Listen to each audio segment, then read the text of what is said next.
নমস্কার, আমি গোপা গঙ্গোপাধ্যায়। আজকে আমাদের মন্ত্রিসভা গঠন হয়ে গেল।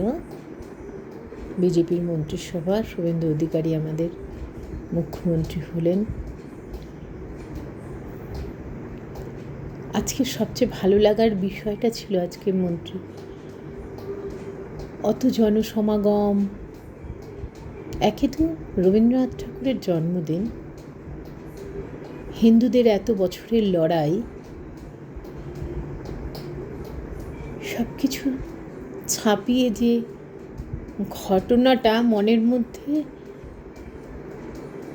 বুকের মধ্যে আঁকা হয়ে গেল, হয়তো আমৃত্যু ওটা ভুলতে পারবো না। নরেন্দ্র দাস দামোদর মোদী, আমাদের গর্বের, আমাদের অহংকারের প্রধানমন্ত্রী। সত্যি কথা বলতে কি, আমাদের যেন, আমার অন্তত, এটা আমার ব্যক্তিগত ফিলিংস, আমার এই নামটা উচ্চারণ করতে গিয়ে বারবার মনে হয় যেন আমি ঈশ্বরের নাম উচ্চারণ করছি। প্রধানমন্ত্রী তো এমনই হওয়ার কথা, যিনি আমাদের সবার অভিভাবক। আমার তো বাবা নেই, চলে গেছেন 4 বছর আগে। ওনার দিকে তাকালে আমার বাবাকে বড় মনে পড়ে। এরকমই একজন নম্র, ভদ্র, সুশিক্ষিত মানুষ, যিনি আজ পশ্চিমবঙ্গের মাটিতে কপাল ঠেকিয়ে পশ্চিমবঙ্গবাসীকে প্রণাম করলেন। এর চেয়ে গর্বের, অহংকারের দিন তো পশ্চিমবঙ্গের জন্য আর আসতেই পারে না, আসতেই পারে না, অবশ্যই আসতে পারে না। এই জয়োৎসব সব কিছু ছাড়িয়ে গেল এই একটি ঘটনায়। তবে একটা কথা বলতেই হবে, অনেক লড়াইয়ের পরে এই জয় ফিরে এসেছে আমাদের কাছে। আমি বিজেপি সমর্থক হলেও সরাসরি তো রাজনীতি করি না। বিজেপি নেতাদের কাছে, আমার সাধারণ মানুষের কাছে, হিন্দুদের কাছে, আমার যারা রাষ্ট্রবাদী মুসলিম আছেন, যারা ভারতবর্ষটাকে ভালোবাসেন, তাদের কাছে বিনীত নিবেদন, যে কষ্টের বিনিময়ে স্বাধীনতাটা আমাদের এককালে 1947 এসেছিল, জিন্না আর জওহরলাল মিলে গান্ধীজির সঙ্গে ভারতবর্ষটাকে ভেঙে যেমন তেতো করে দিয়েছে, বাংলাদেশ, পাকিস্তান, ভারতবর্ষ একে অপরের শত্রু হয়ে গেছে, আর ওদের বিশ্বাস করা যায় না। 90 বছরের বৃদ্ধাও বাংলাদেশে সুরক্ষিত নয় মুসলিম জেহাদিদের কাছে। আমি একটা পোস্ট দেখাচ্ছি আপনাদের, ওরা লিখছে, এটা হলো সর্বভারতীয় তৃণমূল কংগ্রেসের কর্মী সমর্থক মাওলানা আব্দুল গাফফার, AITC, লিখছে, সুতরাং আমাদের এই জয় মানে আত্মসন্তুষ্টির জায়গা নেই। নিজের দুর্গ নিজেদের পাহারায় থাকতে হবে সব সময়। ওরা ফাটল ধরাতে চাইবে। সেকুলার বাম আর ATMC দুজনে একত্রিত হয়েছে, দুই শয়তান অংশ মিলিত হয়েছে, দুই শয়তান অংশ মিলিত হয়েছে এই ভালোটুকুকে নষ্ট করার জন্য।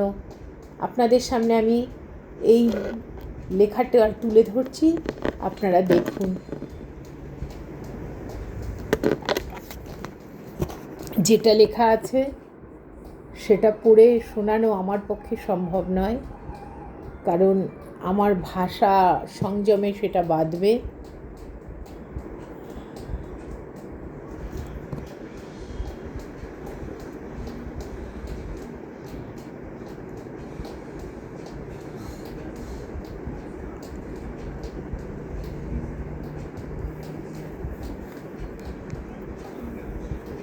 দেখুন, ভালো করে দেখুন।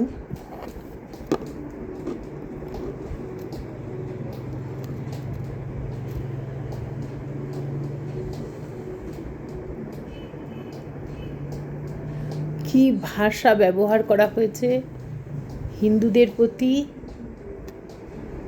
এবং আমাদের প্রধানমন্ত্রীর প্রতি।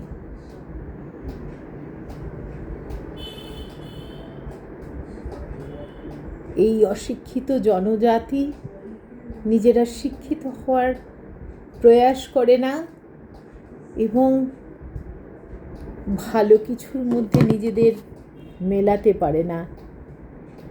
দক্ষিণ মুর্শিদাবাদে থেকে এটা বেরিয়েছে, সর্বভারতীয় তৃণমূল কংগ্রেসের। হয়তো আপনারা পরিষ্কার পড়তেও পারলেন না, কিছু করার নেই, আমার ওই ফোনটা থেকে পরিষ্কার আসলো না। যাই হোক, আপনাদের মুখে বলি, যা লেখা ছিল তা পড়ে সব শোনানো সম্ভব নয়, একেবারে অসম্ভব ব্যাপার। আপনারা নিশ্চিন্ত হবেন না, নিশ্চিন্ত থাকার উপায় নেই। সুখ এসেছে বলে ঘুমোলে হবে না, পাহারাদারের মতো রাত জাগতে হবে, দিন জাগতে হবে। আর বিজেপি নেতাদের কাছে আমার সবিনয় নিবেদন, হাত জোর করে নিবেদন করছি, তৃণমূলীয়দের আর বামপন্থীদের আপনারা বিশ্বাস করবেন না প্লিজ। পশ্চিমবঙ্গবাসী একটু স্বস্তি পেয়েছে, একটু হাসার জায়গা এসছে, তাদের কাজের জায়গাটা হয়তো সুরক্ষিত হবে, আশা পূরণের তারা লক্ষ্য দেখতে পাচ্ছে। এই চোর, নোংরা, অশিক্ষিত, ধর্ষক এদের আর দলের মধ্যে ঢোকাবেন না প্লিজ, দলটাকে আর পচিয়ে দেবেন না। যে ভুল